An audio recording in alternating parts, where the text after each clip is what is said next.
120 बहादुर बोलो या 120 वीर अहिर बोलो, सारे हैं भारत माँ के लाल, जिन्होंने देश के खातिर अपनी जान कुर्बान कर दी। ऐसे शहीदों को दिल से सलाम। जी हाँ, हम बात कर रहे हैं 21 नवंबर 2025 को रिलीज होने जा रही मूवी 120 बहादुर इस मूवी की। यह मूवी 1962 की भारत चीन लड़ाई पर आधारित है। तो चलिए जानते हैं इस बारे में। 1962 के आखिरी 1.5 महीने और 1963 के शुरुआती 1.5 महीने हरियाणा के अहिरबार इलाके के कुछ परिवारों के लिए मुश्किल रहे।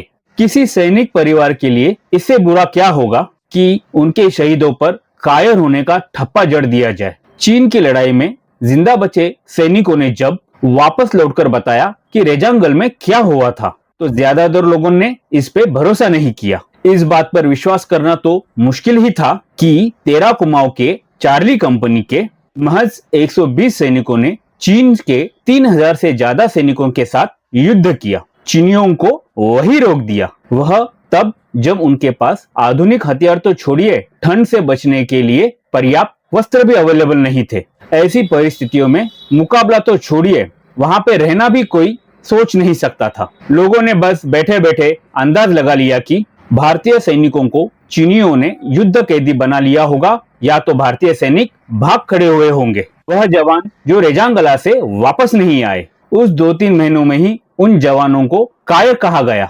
उस चार्ली कंपनी में कुमाऊनी लोगों के साथ साथ अहिर सैनिकों को भी लिया जाता था। अहिर माने की यादव। चार्ली कंपनी को लीड कर रहे थे मेजर शैतान सिंह भाटी। में फरहान अख्तर ने इन्हीं का रोल निभाया हुआ है। लेकिन जब रेजांगला का सच सबके सामने आया तो उन सैनिकों का खोया हुआ सम्मान भी लौटा।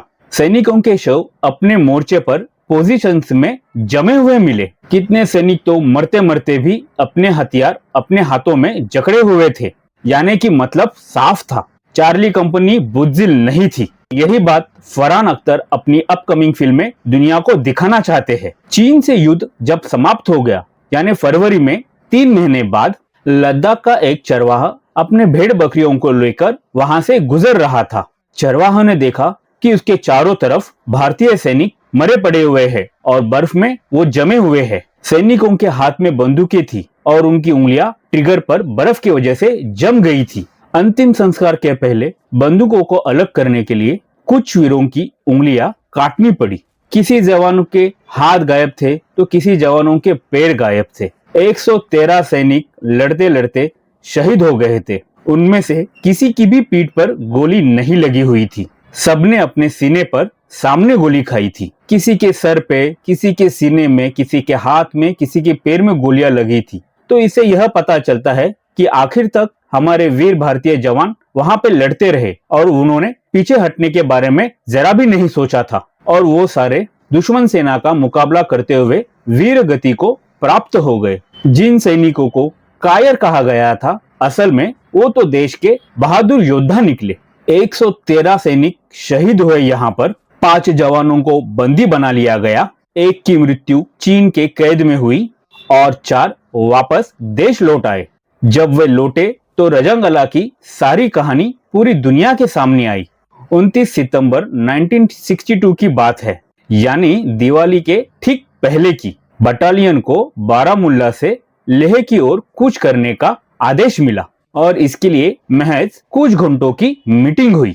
मेजर भाटी ने अपने जवानों को एड्रेस करते हुए कहा, वक्त आ गया है, भारत माता को हमारे बलिदान की जरूरत है।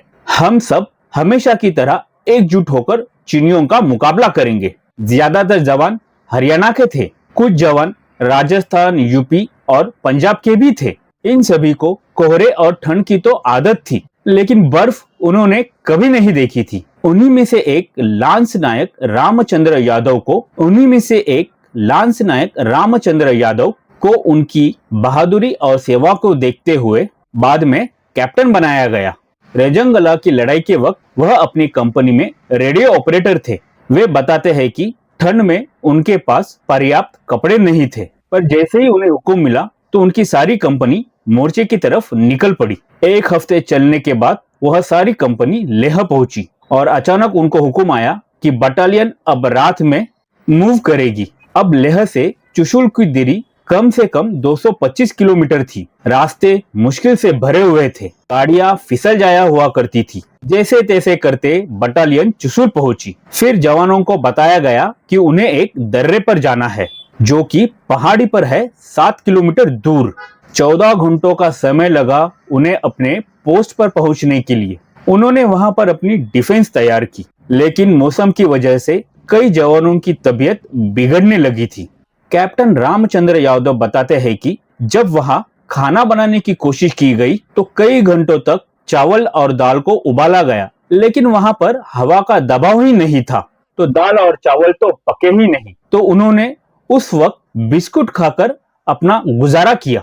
अगले कुछ दिनों तक यही हाल रहा और बाद में कुछ दिनों के बाद बड़े प्रेशर कुकर का इंतजाम किया गया और तब जाकर कहीं खाना पकने लगा। कुछ दिनों बाद चीनियों की मूवमेंट दिखने लगी। जहां सैनिक रुके थे वहां से चीनी सैनिकों की गाड़ियां गुजरने लगी। 17 नवंबर को सभी ने शांति से अपना अपना खाना खाया, लेकिन उससे कुछ दिन पहले ही लांस नायक रामचंद्र यादव को रेडियो पे एक मैसेज आया था, जिसमें कंपनी को अपने पोस्ट से पीछे हटने को कहा गया था, क्योंकि ऐसी गुप्त सूचना मिली थी कि चीनी लगभग 10,000 सैनिकों के साथ वहां पर हमला करने वाला है। रामचंद्र जी ने यह मैसेज अपने सीनियर अधिकारियों को दिया। जवानों से राय मशवरा हुआ और पूरी कंपनी ने एक सुर में कहा, हम अपनी जान गंवा देंगे, लेकिन हम अपने पोस्ट से 1 इंच भी पीछे नहीं हटेंगे। चीनी सैनिक 16,000 फीट की ऊंचाई पर थे, जबकि भारतीय सैनिक 18,300 फीट ऊंचाई पर थे। फिर आती है 18 नवंबर 1962 की वह काली रात। रविवार का दिन था, देश दिवाली मना चुका था और रेजांगला में तापमान -18 सेल्सियस था। सुबह के लगभग 3 बजे दुश्मन की हलचल दिखाई दी। करीब 800 चीनी सैनिक उनकी तरफ बढ़ रहे थे। मेजर शैतान सिंह ने आदेश दिया कि जैसे ही चीनी उनकी फायरिंग रेंज में आ जाए, उन पर फायरिंग शुरू कर दीजिए। और भारतीय सैनिकों ने चीनियों का मुंह तोड़ मुकाबला किया और उन्हें मात दे दी। जब चीनियों का यह पहला हमला नाकामयाब रहा तो उन्होंने अपनी योजना बदली। सुबह 4:30 बजे उन्होंने एक साथ सभी चौकियों पर शेलिंग की और गोले बरसाए, भारी गोलीबारी की। मेजर शैतान सिंह ने अपने जवानों से कहा, अगर किसी को पीछे हटना है तो वह बेझिझक पीछे हट जाए। किन जवानों ने कहा कि हम अपनी पोस्ट मरते दम तक नहीं छोड़ेंगे। अहिर जवानों ने कहा कि उन्हें भगवान श्री कृष्ण का आशीर्वाद प्राप्त है। यह सुनकर मेजर शैतान सिंह ने कहा कि मैं तुम लोगों के साथ हूँ और भले ही मेरे नाम में भाटी लगा हुआ है, लेकिन आज मैं भी यादव हूँ। यहाँ पर आपको आर्मी की एक परंपरा के बारे में जानना होगा। धर्म और जाति जवानों के हो सकते हैं उनकी पर्सनल लाइफ में, लेकिन ऑफिसर्स के नहीं। अफसर का धर्म, उसकी जाति, उसकी पहचान जो उसके जवानों की है। सेना में आज भी इस ट्रेडिशन का पालन होता है। यहाँ पर चीन की ओर से बहुत सारी शेलिंग हो चुकी थी। चारों ओर धुआं ही धुआं था। करीब करीब 20 मिनट के शेलिंग में सब कुछ खत्म हो चुका था। हर तरफ मौत और तबाही का मंजर था। हमारे जवानों के पास इसका जवाब देने के लिए सिर्फ लाइट मशीन गन्स थी, तो शेलिंग का जवाब नहीं दे सकती। जवानों के दस्ताने काफी मोटे थे, जिस कारण ट्रिगर वाले हिस्से में उनकी उंगली नहीं जा पा रही थी। फायर करने के लिए जवानों को अपनी उंगली दस्तानों से बाहर निकालनी पड़ रही थी, और उंगली को बाहर निकालने का मतलब है फ्रॉस्ट बाइट। इस हमले में भारतीय जवानों के बंकर्स उजड़ गए, जवानों के हाथ पैर उड़ गए, लेकिन उसके बाद भी सारे जवान लड़ते रहे। भारतीय जवानों के पास अब बहुत कम हथियार बचे थे। चीनी सैनिकों ने हमला बोल दिया और भारतीय सैनिकों को एक एक करके मारने लगे। एक समय तो अहिर जवान नंगे हाथों से भी चीनियों से लड़े। एक हट्टे कट्टे अहिर जवान ने एक चीनी सैनिक को उठाकर रिजंगला की चट्टानों से नीचे फेंक दिया। इधर मेजर शैतान सिंह के बाह में एक शेल का टुकड़ा आकर लग गया। उन्होंने तुरंत ही पट्टी कराकर लड़ाई जारी रखी। तभी अचानक से एक चीनी सैनिक का पूरा बस्ट उनके पेट में लग गया, यानी कि ढेर सारी गोलियां जो एक साथ चलती है, और इसी हमले में मेजर साहब नीचे गिर गए। मेजर शैतान सिंह का बहुत खून बह चुका था और इस वजह से वो बार बार बेहोशी की हालत में जा रहे थे। इस मुश्किल समय में उनके साथ थे लास्ट नायक रामचंद्र यादव। मेजर शैतान की आते उनके बेल्ट के नीचे थी, यानी कि पेट की सारी आंतड़े बाहर आ चुकी थी। 5:15 बजे मेजर शैतान सिंह के प्राण निकल गए। उसके बाद रामचंद्र यादव ने उनके पार्थिव शरीर को ढकना चाहा, कुछ नहीं मिला तो बर्फ से ही ढक दिया। जब यह आप बीती लोगों को बताई गई तो शुरुआत में किसी ने भी उन पे भरोसा नहीं किया। 3 महीने बाद जब जवानों के शव मिले तो लोगों ने देखा कि जवानों के शव अपने मोर्चे पर अपने पोजीशंस में बंदूकों के साथ दिखाई दिए। अचरज की बात तो यह है कि इन जवानों ने चीन का भी काफी नुकसान किया था। चीनी रेडियो ने बाद में खुद माना कि रेजांग की लड़ाई में उन्हें बहुत नुकसान हुआ था। उन्हें भारत के मुकाबले 4 से 5 गुना कैजुअलिटी हुई थी।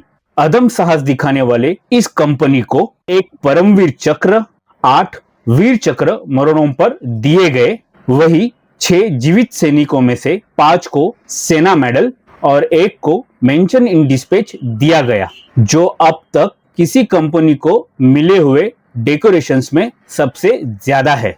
इंडियन आर्मी की हिस्ट्री में अब तक किसी कंपनी को इससे ज्यादा पुरस्कार नहीं मिले हैं। रेजंगला ने अहिर योद्धाओं का साहस हमेशा हमेशा के लिए दर्ज कर लिया है। तो बस हमें यही देखना होगा कि मूवी में इन सारी चीजों को कैसे पिक्चराइज किया गया है, क्या हमें वो सच्चाई का एहसास दिला पाएंगी या नहीं।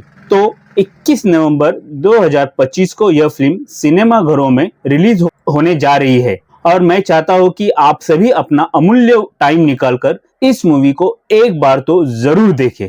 ये हमारी ओर से उन शहीदों को श्रद्धांजलि होगी।